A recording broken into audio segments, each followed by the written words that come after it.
Welcome back my friends to All About Avatar. In this video we're continuing my ranking series of all the benders. The people have spoken and y'all picked the Airbenders. Sorry non-bender fans. I can still fight!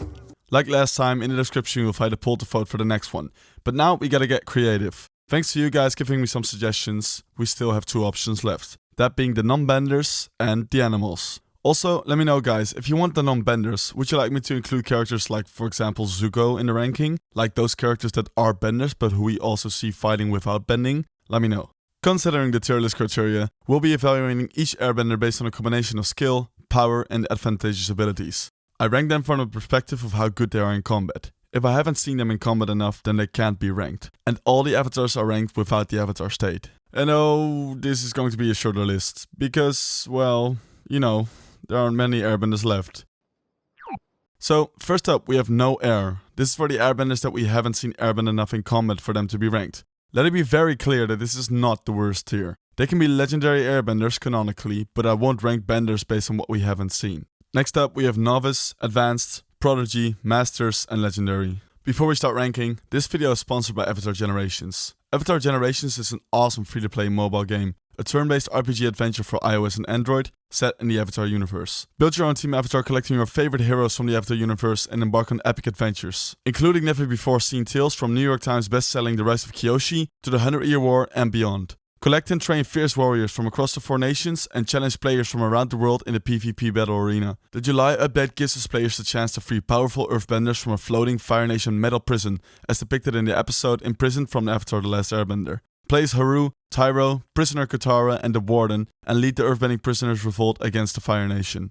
As a special edition, we even find the Spirit General Old Iron from the Rift graphic novel. It is so awesome that Nickelodeon is directly involved with the artwork, animations and voiceovers to bring these canon characters to life in the game. Guys, the Navigator Games team keeps on coming out with amazing updates for Avatar Generations. Make sure to download Avatar Generations now using the link in the description. Before we start ranking, please make sure to subscribe to the channel. It really helps support me and the channel and I really appreciate it. Let's get breezing. Starting our list in the no air tier is the first avatar to ever exist, One. One showcased some pretty powerful avatar state airbending, but using my rules I just simply can't rank him, so he belongs in the no air tier. I'm sorry, One.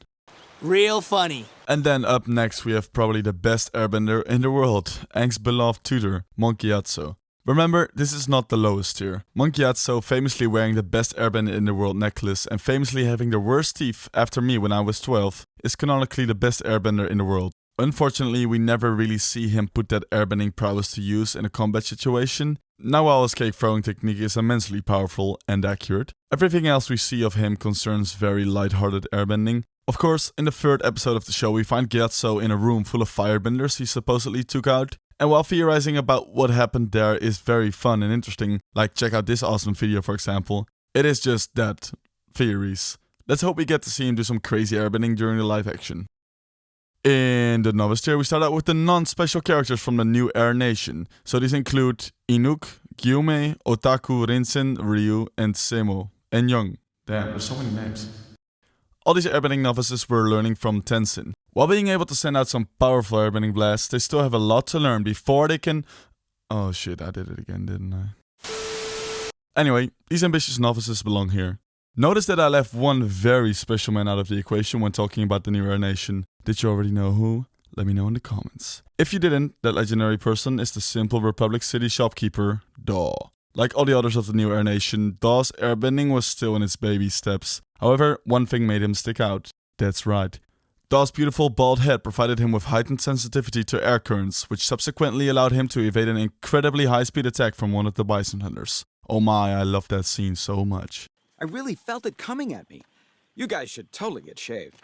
Following Daw, we find Commander of the United Forces 2nd Division, charismatic leader, Boomy. When the incredibly vague and weirdly explained of Season 2 gave many non-benders airbending abilities, Boomy was one of them.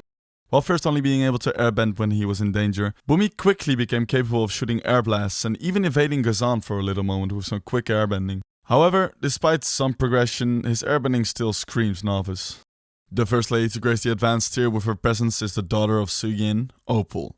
Widely recognized as a natural after receiving airbending from Harmonic Convergence, she was a pretty proficient airbender, able to create strong gusts and even stopping the fight between her mom and her aunt with her airbending. After many years of training, Opal showed to be able to create a giant defensive tornado together with Jinora to protect Korra. I mean, Opal was clearly an advanced airbender.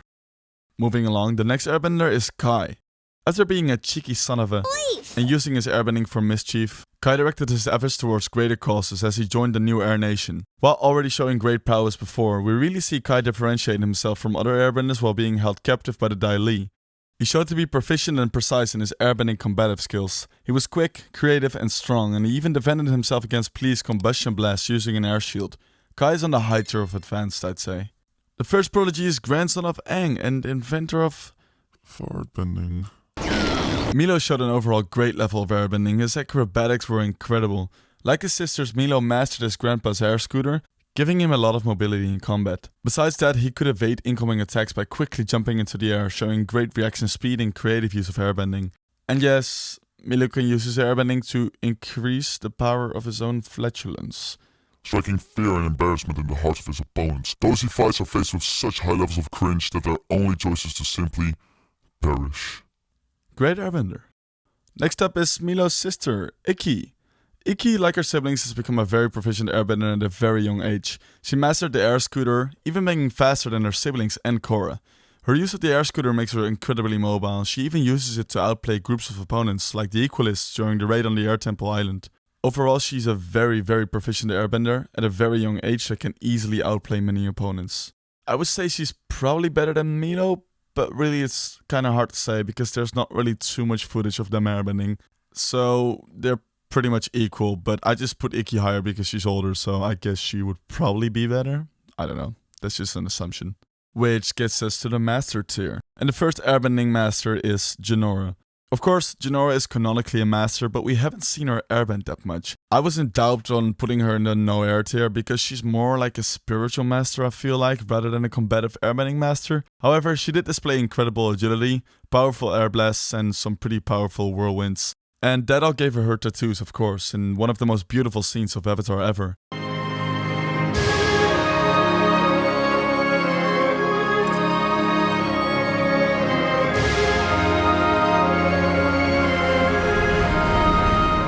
Jinora is clearly a master, but from a combat perspective, she's on the very low end of master, so take her placement with a grain of salt.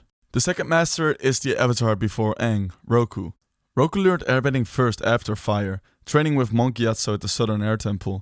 Roku was a great airbending master, able to suspend himself using a tornado for great aerial mobility, using airbending to cool lava with his breath, easily defeating Fire Lord Sozin using a very powerful airbending gust.